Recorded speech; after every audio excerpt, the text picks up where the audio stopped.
পুলক আপনাদের সামনে দুটি কথা বলছি। বিসমিল্লাহির রহমানির রহিম। আজ খালেদা জিয়ার মৃত্যু উপলক্ষে অনুষ্ঠানের একটা অংশ। আপনারা যে ধর্মের যে সম্প্রদায়ের হন না কেন, আল্লাহর কাছে ফরিয়াদ করবেন সে যেন জান্নাতবাসী হয়। আমাদের বনরনগর ইউনিয়ন পরিষদের চেয়ারম্যান জিয়াউর রহমান জিয়া কোনো রকমের সমস্যা হলে কি ধর্মীয়, কি প্রশাসনিক, কি সামাজিক, রাজনৈতিক, তার কাছে শরণাপন্ন আপনারা হবেন। ইনশাল্লাহ তার দ্বারা উপকার পাবেন। আমি ওর কথা শেষ করছি। আল্লাহ হাফিজ।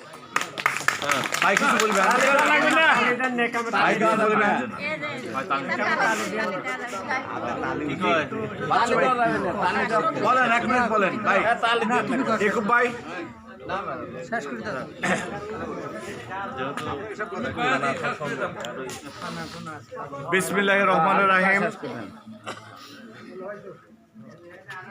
জননেত্রী খালেদা জিয়া, আপনারা জানেন গত 30শে ডিসেম্বর আমাদের মায়া ত্যাগ করে উনি স্যার নমস্কার চিরবিদায় নিয়েছে। স্যার এই তো সেই আপসের নেত্রী লোকজন আইছে আপনি রুহের মাগফিরাত কামনার্থে আজকের এই অনুষ্ঠানে উপস্থিত আছেন আমার বড় ভাই। ঠিক আছে স্যার, তাহলে কথা হচ্ছে তো ইয়াকুব প্রামাণিক, উপস্থিত আছেন নুরুল ইসলাম নুরুল প্রামাণিক, হ্যাঁ স্যার উপস্থিত আছেন আমার বন্ধুবর পুলক, না মাইক উপস্থিত আছেন আমার বড় ভাই আব্দুল্লাহ বাচ্চু, আব্দুল খালেক। আচ্ছা আচ্ছা ঠিক আছে। আমার হিন্দু সম্প্রদায়ের সকল নেতৃবৃন্দ এবং এই গ্রামের আপামর জনতা, সবাইকে আমার সালাম, আসসালামু আলাইকুম।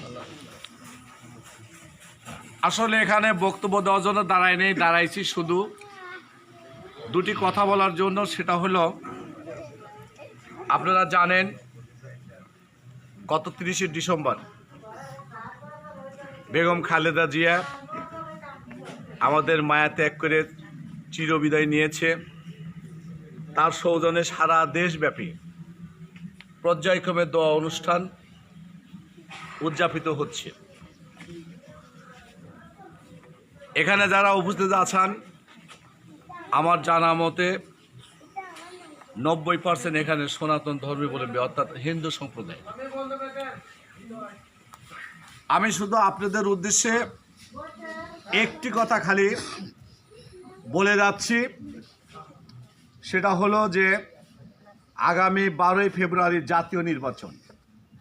আপনারা ইতিমধ্যে জেনে গেছেন এই নির্বাচনে আওয়ামী লীগের কোনো প্রার্থী নির্বাচন করতেছে না, মানে আওয়ামী লীগের নির্বাচন করার কোনো সুযোগ নাই।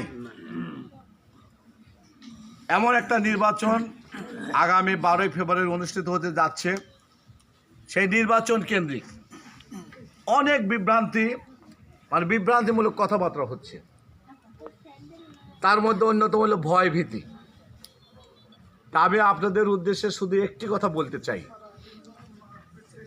অতীতে, বর্তমান এবং ভবিষ্যৎ আপনাদের সুখে দুঃখে আপনাদের পাশে ছিলাম, আছি এবং আমরা থাকব। আপনারা এখানে একটা লোক বলেন, একটা লোক, নারী পুরুষ একটা লোক বলেন যে আমি দীর্ঘদিন মেম্বারি করতে যাই 23টি বছর, যদি কোনো লোক বলতে পারে যে হক মেম্বার কোনোদিন একটা মাসের জন্য ওই লোক পাঠাইছে, বা আমাদের ওই জলাজলকার নিয়ে ওই কোনো বিঘ্ন সৃষ্টি করছে, যদি একটা লোক বলতে পারেন, আমি জীবনেও রাজনীতি করব না। কিন্তু বর্তমান প্রেক্ষাপটে কে বা কাহারা আগামী নির্বাচন কেন্দ্রিক একটু ভয়ভীতিকর কথা বলে বা বলতেছে, তা আমি আপনাদের জ্ঞাতার্থে আমি বলি, এক মহান আল্লাহ এবং আপনাদের ইয়াতে হলো ঈশ্বর, এক আল্লাহর ঈশ্বর ছাড়া ভয় ভীতি খাওয়ার কোনো সুযোগ নাই। আমাদের নেতা জনাব কৃষিবিদ হাসান জাবির তুহিন। আপনারা ফরিদপুর যারা গিয়েছিলেন হিন্দু সম্প্রদায়ের লোক, সেদিনকে সে তার বক্তব্য বলেছে আমাদের বর্তমান ভারপ্রাপ্ত চেয়ারম্যান তারেক রহমান বলিষ্ঠ কণ্ঠে বলেছে, এবং আমাদের বর্তমান যে যার নেতৃত্বে আমরা এখন চলতেছি জিয়া চেয়ারম্যান সহ আমাদের একই বক্তব্য। যদি আপনাদের কেউ কোনো ডিস্টার্ব করে, যদি আপনাদের কেউ কোনো সমস্যা করে, দয়া করে আপনারা আমাদেরকে জানাবেন। ইনশাল্লাহ যে কোনো সমস্যা মোকাবেলা করার জন্য আমরা প্রস্তুত। আপনাদের ভয়ের কোনো কিছু নেই। এইটা হলো আমার প্রথম কথা। 2 নম্বর কথা হলো আগামী 12ই ফেব্রুয়ারি জাতীয় নির্বাচন। আপনাদের কাছে বাংলাদেশ জাতীয়তাবাদী দল বিএনপির পক্ষ থেকে পাবনা 3 আসনে আপনারা শুনেছেন যে কৃষিবিদ হাসান জাফির তুহিন, উনি একজন উচ্চ শিক্ষিত লোক, খুবই উঁচু মানের, এবং বাংলাদেশ কেন্দ্রীয় কৃষক দলের হলো সভাপতি। উনি যদি নির্বাচিত হয় তাহলে আমরা নিঃসন্দেহে ইনশাল্লাহ আমরা মন্ত্রী, পাবনা 3 আসনে আমরা মন্ত্রী পাবো। তা আগামী 12ই ফেব্রুয়ারি নির্বাচনে আপনাদের কাছে যে যাই বলুক, আমি বিনীতভাবে আপনাদের ভালোবাসার লোক, আপনারাও আমার ভালোবাসার লোক, আমিও আপনাদের ভালোবাসার লোক, তুহিন ভাইয়ের পক্ষে এবং তারেক জিয়ার পক্ষ থেকে আমি ধানের শীষে ভোট চেয়ে আজকে আপনাদের এই সামান্য ন্যূনতম এই সেবা করার মানে অনুমতি দিয়ে আমি সবার সুস্বাস্থ্য এবং মঙ্গল কামনা করি, এবং খালেদা জিয়ার জন্য দোয়া চেয়ে আমি আপনাদের কাছে থেকে বিদায় নিচ্ছি। খোদা হাফেজ। বাংলাদেশ জিন্দাবাদ। খাওয়া দাওয়া করবেন।